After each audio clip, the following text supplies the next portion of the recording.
Lingering frustration between Gronk and Bill Belichick, and other members of the Patriots leadership also have issues with Gronk.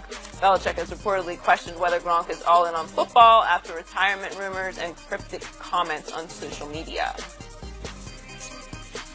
Shannon, what's going on here? Gronk is changing. It's hard for me to believe that Coach Belichick is anything other than what he's been since he's been in New England, because he learned early on, Skip, this is how he was going to do business. And Coach Belichick doesn't care about anything else. When you come to that building, whatever the name is, I don't know the name of it, but when you go there, it's all about winning. Yep. And you are a small part. You check your ego, you check your attitude, you check your personality at the door. They strip all that away from you. And you realize that, Skip, when you go there, you're going to win. Coach Belichick suppresses most things about you. Because when you hear these guys talk, it's so methodical, it's so mechanical, it's the same thing.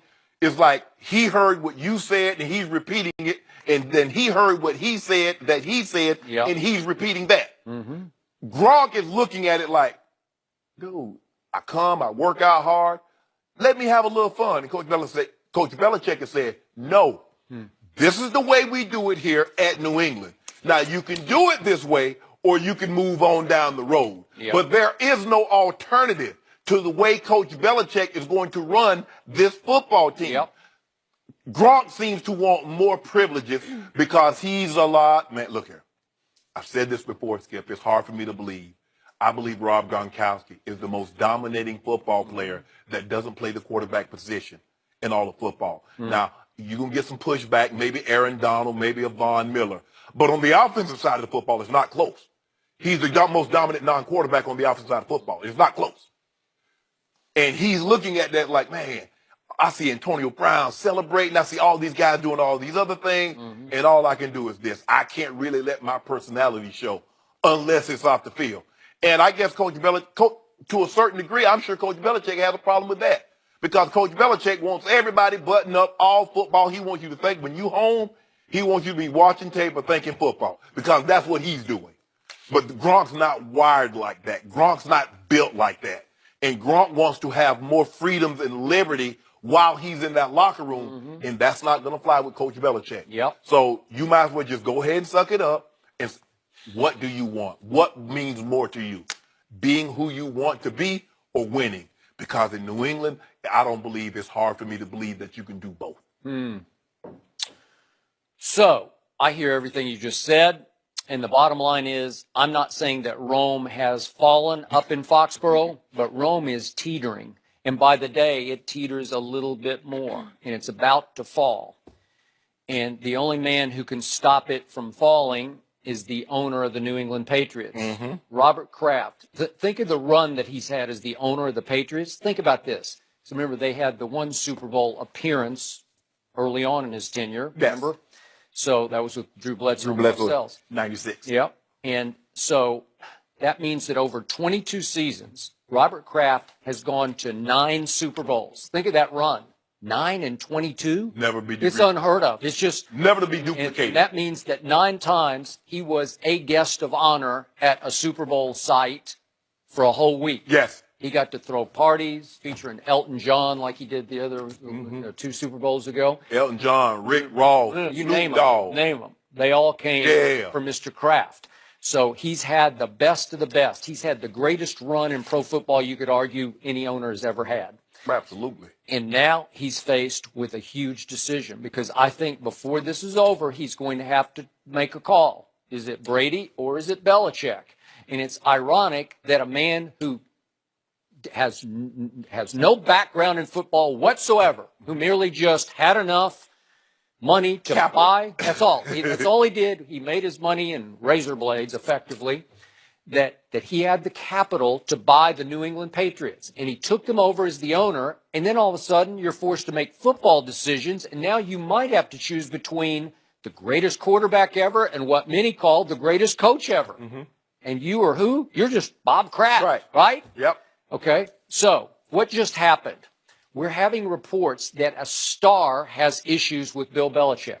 Since Belichick's run started with Brady in 2001, have we ever had a story in which any star had even, No. reported No. issues? Not one. You can go back because they haven't had that many stars because there's been a lot of cogs. You don't hear a whole lot of players, Skip. Forget the stars. You don't hear even Ocho Cinco, when he got there and everybody had high expectations, he had nothing bad to say about Coach Belichick. No. He said it just didn't work. Right. Did Randy Moss ultimately have some problems? It never seemed to be with Coach Belichick. It just seemed like Randy just had issues. Whatever. Yeah, he wanted money. And finally, Belichick said, that's enough. After that Monday night game down in Miami, he said, you are gone. Yes. And he traded him. And there have been a couple of other malcontents that he would try for a while, and then he would cut bait pretty quickly. Corey Dillon would be one. But in general, any of his stars, certainly Tom Brady, has never publicly or privately, to my knowledge, had any issues that have been reported with Belichick until now. Right. So now we have an issue.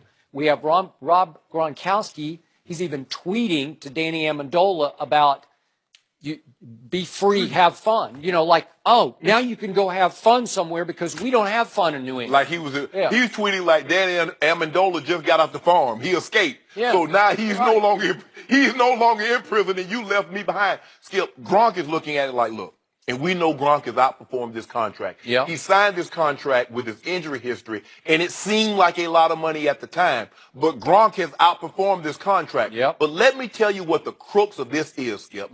Take it from a guy that played 14 years. When you're young, I played with Dan Reeves, who was my former coach for 3 years, who was as old school as it came. I know Dan very well, and you are right. And we had pads. He's in that Gruden mold of old school. We had pads on Wednesday, Thursday, and we had on shoulder pads, and we would goal line. Yeah, obviously Dan played for Coach Landry. Tom Landry. Yeah. So he's old school. Yeah. Skip, when you're young, your first couple of years in the league, that doesn't bother you. You just don't know any different. But guess what happens as you start to get older, Skip? Yeah. And they said, okay, you practice in the day, and you're in year 8, you're in year 9, you're in year 10. That start like, hold on, bro. Dude, I know to play. Can I get a day off? And Coach Belichick says, no. When did Shanahan take over for? Shanahan took over in 95. So I had 3 years of Coach Reeves, 2 years of Wade, and then here come Mike.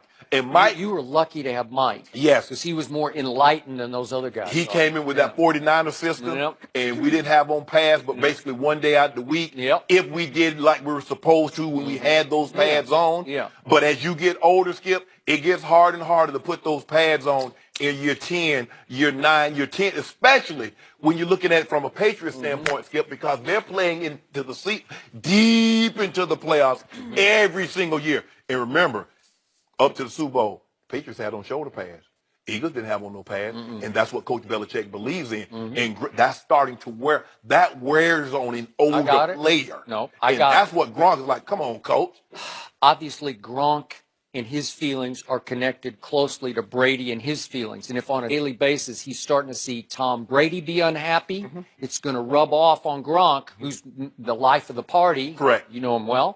And at some point, if it's not any fun anymore, he wants out. So what caught my ear about, again, this was a report from people close to Gronkowski, that this is the key line, that he only wants to play in New England next year if Tom Brady is going to play quarterback next year in New England.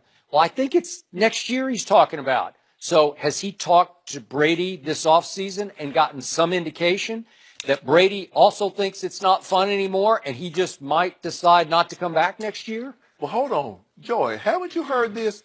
Winning is fun.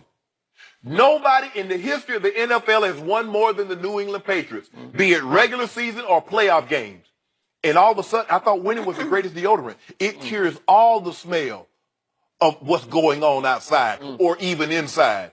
Yeah, winning is fun. Winning is also very hard. Yeah, winning is fun. So once you've done a little bit of winning, you might want to have a little bit of fun. No, it ain't no fun. Ain't no fun. He grind. You may think that you want to have a little bit of fun until you get somewhere where they lose a lot, and then you realize you're having fun. That Well, you having a good time. You turning cartwheels. They got clowns and elephants and all of a sudden you're like, whoa, wait a minute. We ain't winning no games here? Then you want to go back to that. I commend Mike because he saw the line. When it was time to work, it was time to work. Mike Shanahan. But he let us have fun. Brian Billick, I mean, we just had us a good old time. We just had us a good old time. He's like, hey, I got a veteran ball club. Our job as vets, myself, Rod, Jonathan Ogden, Ray to a certain extent, was to make sure the Wait, younger did you just minimize Ray Lewis? No, Ray, but Ray was young. I was in my 12th year. Woody was in his like 15th year. So he didn't have the seniority that, he didn't have the seniority that we had. But he was Ray Lewis. Yeah, he was Ray Lewis. But we got to sit in first class. He got to get on back there. Okay. If you had 10 years or more, we got to sit in first. If you didn't, get in the back. So guess what? When Ray got on the plane, guess where he went?